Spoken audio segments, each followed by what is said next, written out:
Welcome back to the Playdate podcast. I'm your host, Susan Petersen. And I'm your host, Klea Turner. Hi, Klea. How are you? I'm good. How are you? Good. You have a good podcast voice. Thank you. It's our first in-person live podcast with you. I'm so excited. Thank you for coming in. Okay, so we are talking about getting pregnant today.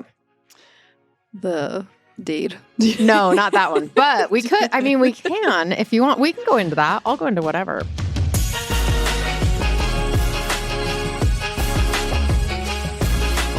How was your pregnancy, first of all? It was interesting. I feel like it was kind of typical. First trimester was rough. Second one was pretty great. Okay, what do you mean by rough? So sick.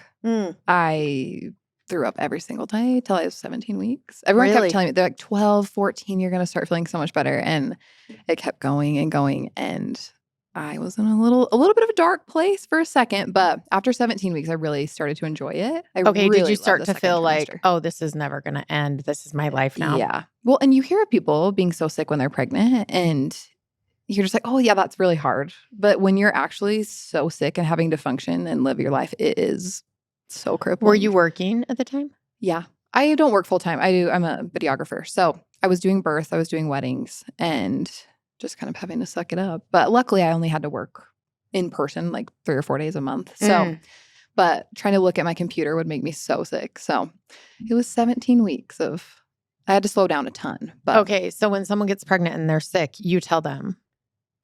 You don't tell them 12 weeks because you don't because you wish someone would have told you 17 or 18. Yeah, my mom did. And my pregnancy was really similar to hers. And I should have been like, okay, I'll probably follow my mom's. But I was determined. I was like, everybody else says it's 12. So I'll be fine. Did you take any anti-nausea? Every day, Unisom and B6. Wow. Till I was like 40 weeks pregnant. Well, I never got to 40 weeks actually, but till I had my baby. Okay. And so at 17 weeks, it just went away or it started to taper? I'd say it tapered. There would be a few times at 18, 19 weeks, I would eat something and just run and puke it up. But it got better for sure. And then I would say from like 20 to 28 weeks, I really loved being pregnant. I loved like having a baby in my belly. I loved my bump. It wasn't too big. It was like she was really active in my belly. And I loved that about being pregnant. But then at 28 weeks, we found out that she got diagnosed with IUGR. Turns out my placenta was completely calcified. That's a story for a different time. But what is IUGR? It's called intrauterine growth restriction. Okay. And because your placenta was taking up all the room? Few different reasons for it. It can happen because of preeclampsia, gestational diabetes, but I didn't have any of that. So they really don't know why. But after she was born, we found out my placenta was completely calcified and she could have died. I had to get induced at 37 weeks. So from week 30 to 37 was really rough because we didn't know if she was going to be okay. That's not most people's experience. I feel like the third trimester is usually just really uncomfortable. And it was. But my belly wasn't ever huge because she wasn't growing. She was tiny. How big was she when she was born? She was only 5'3". They thought she was going to be 4'7" or something. So we were lucky that she was a lot bigger than we thought. And we still took her home. She didn't have to go to the NICU or anything. How do you deliver a calcified placenta? Don't ask me. So I've seen a lot of placentas. I've seen a lot of births. Yeah, because you're a birth girl. And I love a good placenta. Every birth, I'm like, can I look at it? Could I even touch it maybe? I think they're so cool. So with mine, I had an abruption as well. They were being really nonchalant about it. They weren't talking about it much. They were kind of like, she had an abruption, but wouldn't tell me. But I could tell there was blood clots everywhere. And I just know that that's not normal.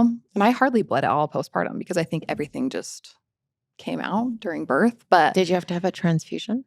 No. Wow. It was, I don't know. It was all, I feel like it was a really lucky situation. It could have been a lot worse. But in hindsight, looking back, I'm like, I think that was more serious than they made it out to be. So yeah, she swallowed a blood clot when she was born. It was a whole thing, but everything was fine. Okay, but delivering the calcified placenta. Yeah. So did you have a C-section? No. Okay. Just a vaginal delivery. And it came out normal. It didn't take a long time. But they came out and the nurses were holding it up and they were like, can I take a picture of this to show my husband? I've never seen anything like this before. And so a little bit of an anomaly. But it came out normal. I wouldn't give to get some nurses photo roll. Oh, yeah. You got to have something special. I know. to get on a nurse's camera roll. I know. Well, I know a nurse, and she showed me a picture of a whisk that had gone up someone's back entrance. Like for fun times? Yeah, like if you're watching on, it's like this big, like 12 inches. Oh, what? A whisk. The big side? The big one. And I'm screaming. it was an x-ray. And if you're not watching, you're listening, it was 12 inches. And it's like one of her pride and joys, like one of her kids. There's so many other things that would be apparently so sorry. the back entrance, since we're going to maybe talk about getting pregnant, is a suction. Yeah. So anything goes in or even goes around, it sucks right in there. Dangerous territory. I didn't know. So apparently you're supposed to tie a string around stuff. So it doesn't get lost. So it doesn't get lost. So the whole whisk. The whole whisk. The handle? The whole thing was on the x-ray. Like you could see it in the x-ray, and it was big. It was at least 12 inches. Oh, up to their lungs. Yeah, oh my gosh. It was unlike anything I'd ever seen before. I'm dead. I thought for sure it was a joke. I know, right? Wow. Nurses, bless them. Okay, so out of all of that, what was the hardest part of your pregnancy? Being sick was the hardest part. And then the end was just the unknowns. Yes. Just like knowing if she was going to be okay or not. Yeah. How did you manage that anxiety? That's a good question. I didn't manage it very well. What do you mean? I think you're here today. You did fine. Give Yeah. yourself some grace. I've had a lot of anxiety in my life. So I feel like I've been used to dealing with anxiety. So when I had to deal with it with her, I had a lot of coping mechanisms, I feel like. Oh, okay. So that was nice, but I don't know. I just leaned on my husband so much. My husband, he knew everything was going to be okay. And he kept telling me that. He's like, I just know. And so I'm so grateful for him. He is like my steady Eddie. Yeah, for sure. Yeah. So if it wouldn't have been for him, and I think just everyone, I had like 3 doctor's appointments a week from 33 weeks on. So that was really comforting too. Every time I'd go, that would ease my anxiety because she was doing just fine. It was just like my placenta wasn't growing. So they had markers they were trying to get you to hit. Uh-huh. Okay. Yeah. And so luckily she was always hitting those and she was always okay. So yeah, I just think getting checked on, I think, is what helped my anxiety the most. I had really good doctors too. I never felt like I had to like fight for really good care or anything. They were very proactive with me. And so I think if you have anxiety, that would be my number one tip is make sure you have doctors that are like coming to you, checking on you. Cause I think when you have anxiety about stuff like that and you're just not getting any answers, it's right. And then you have to advocate for yourself. That's very stressful. Okay. So take me back then 9 months prior. What was the decision between you and your husband to get pregnant? So it took us a while. I feel like I wanted to get pregnant about a year before he did. Okay. But I didn't.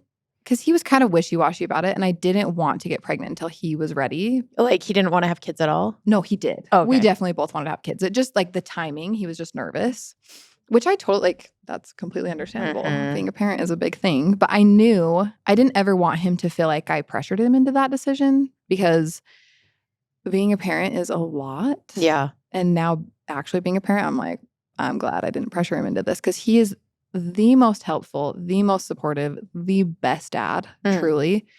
I don't know what I'd do without him. I didn't want to make him feel pressured into it. So once we finally came to our decision, he kind of flipped a switch overnight. Like one day he didn't, and then the next day he was like, okay, let's have a baby. And I was like, well, we can just casually try and just see it. We don't have to like put a lot of pressure on it. And he's like, well, I think if we're going to try, we should go balls to the wall. And I was like, okay, you're all in for this baby.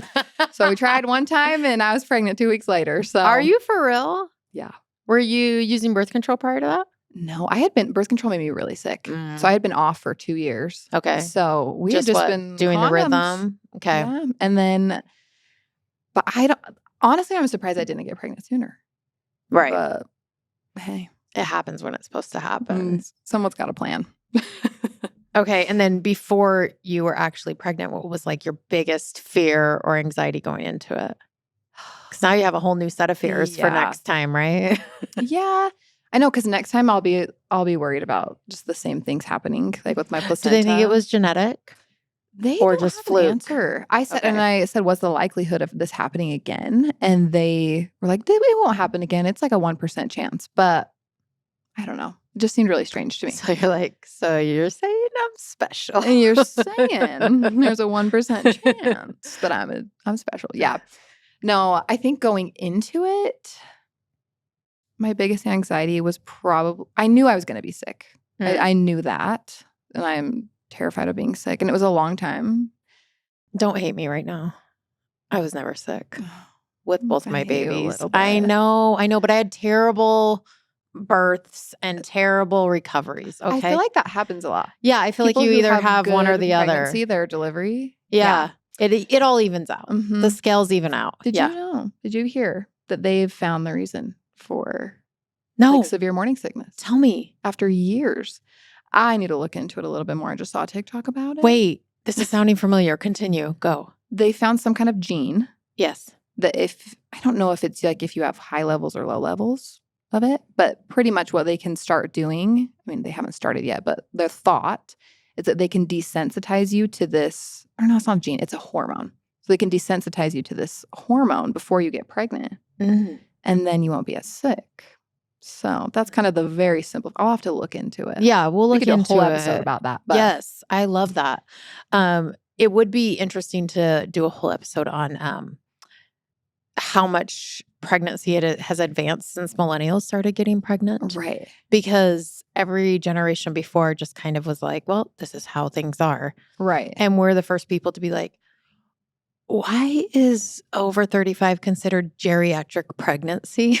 Like, Which it's is the worst so dumb. term ever. Yeah, my geriatric. Like, you're grandma. telling me that a 35-year-old is geriatric? Like, the terms, the terminology and all that, Right. we were kind of the first. Well, I'm on the cusp of Gen X and millennial, and so I identify with whichever one is convenient for me at Same. that time. I'm millennial and Gen Z. Okay, so whatever one is Mhm. convenient. And but I do feel like it was like the first people to be like, wait, why is this so archaic? Right. Yeah. So now they're finding there's a ton of advances. Even in labor and delivery, in my hospital, they have it's a program called Simply Birth. Because Okay. a lot of moms are, at least in my job and what I see, because I'm around birth so much, but a lot of moms are not wanting epidurals. They're wanting less like low intervention births. They do lots of research before. Because I feel like the generation before just kind of like went into labor and delivery and like wasn't prepared. Yeah, show up, get put out, anesthesia, sure, why not? Yeah. I'll take my ketamine treatment as I'm giving birth. Yeah, for real. But there's so many other things we can do now. Yeah. It's very empowering too. Yeah. So I'm proud of us for kind of stepping up and yes. I think we're going back to some of the traditional ways of things, I guess. But yeah, it's very interesting. Okay, so yeah, you don't hate me, but I don't hate you for having an easy pregnancy or easy delivery. I had to have C-sections, which wasn't necessarily hard, but it was, the first one was emergency. Okay. So the next one was planned. Planned, but I also wanted to try VBAC because, why not? But my son was 10 pounds, so he wouldn't. Oh, a 10-pounder? Yes. Is your son your oldest or your daughter? Youngest. He's my youngest. Oh, okay. So I feel like my daughter was 7 pounds. Okay. So I feel like if they were flipped, maybe I could have done a VBAC. I don't know. Oh, I only had to push out a 5-pound baby. I know. What are you going to do next time you have a 10-pounder? I might. That is terrifying to me. Yeah. And according to everyone's charts, he was 2 weeks early, which I feel like they had to have had it. They had to have had the birth. Did you go into labor on your own? Yeah. Okay. So I went in both times on my own. My water broke with my daughter. With my son, I just was in labor. I would love to have that experience. Was that cool? So I was asleep. And as I was going to sleep, I heard this little pop in my body. It was so weird, just like a little pop. And then I was asleep for like 2 hours and I woke up, felt like I was peeing the bed. You're like, I am in a water bar. And then I run to the toilet and then, your natural pee rhythm, like you're like, I'm not okay, peeing. It should have stopped peeing by now and it was still gushing. And I'm like, my water broke. So you kind of didn't realize it for a minute. No. Okay, but I feel like a lot of people don't get to have their water break. No. So that's kind of a cool experience. It was cool. Even though it woke me up in the middle of the night. Why was your first one a C-section? Emergency. So I've explained this in another podcast, but who knows how the order of these will come out. So a lot of women most women's uterus or pelvic bone and tailbone are diamond shaped. Oh, So your pelvic bone goes like up in a diamond and your tailbone goes down. And then some women have like a heart-shaped where either their pelvic bone or their tailbone comes up. And so you'll hear like women have to get their tailbone broken to get a baby out. That's usually because it comes up or their pelvis comes down. Really? But both of mine. So I have like a figure. It's called figure 8. Oh, so they're both. Yeah. So both my pelvis and my tailbone come in. And so like in olden times, I would have either died or the baby would have died. Right. Or I would have had to have broken both. How did they figure out that you had that? Literally every doctor who's examined me has been like, you have to have C-sections, don't you? And I'm like, yes. Like, that is crazy. Since I was young, it has been, you'll probably have to have a C-section. So even before you had your first, did they say maybe plan on a C-section? Yeah. No, like even when I was 18, my first pelvic exam ever. Okay. The so doctor they had was that like, on their radar. Yes. Well, they can just feel that the bones grow in a different way. That is fascinating. And so when you contract, your bones spread, right? And so the baby can come out. But with me, I contract and I still have those bones in the way.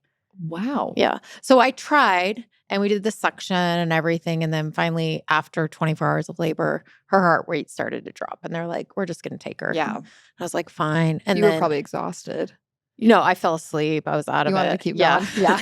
Like let's totally out of it. And then with my son, we tried for a little bit. And then in the delivery room, when they pulled him out, everyone gasped. They were like, oh. And I was like, is he okay? And they're like, he's just huge. Because in a C-section, they don't usually let your baby get that big. Right. Yeah. Well, especially you came like 2 weeks early. Supposedly. Yeah. You never know. I know. And then all the gestational calculations. Right. That's another thing we could get into. Well, but when I had him, so 14 years ago, now they can be super accurate. Right. And back then it was, a lot of, they'd fill your belly and be like, he's about 8 pounds. I was like, whoa. I told my doctor, I was like, I can feel him in my neck. She's like, no. I'm like, he's everywhere. He isn't taking up my entire body. And then he came out. I was like, I told you. That is so crazy. What would be your advice to someone who's thinking about getting pregnant? Ooh, this is a good question. I would say before you're pregnant, if you can put a lot of work into making sure you have the right nutrient stores in your body, making sure that you are able to like have support if you're sick, because I think a lot of people like they have to either work through being sick or their work won't let them like take off the time or whatever.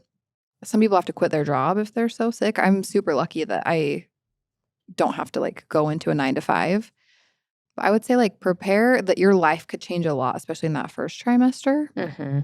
The reason I say to get your nutrient stores kind of in check and get your blood work done is because that can help with sickness.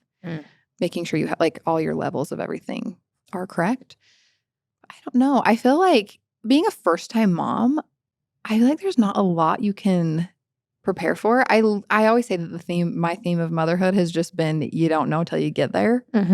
Because even pregnancy, I thought I was preparing and I thought I was doing everything right. And then things change, things are unexpected. So I'd also say just to be really patient with yourself when you're pregnant, because it is like, it's a lot on your body. And some people it's easier than others. Some people it's a breeze and it's not a big deal.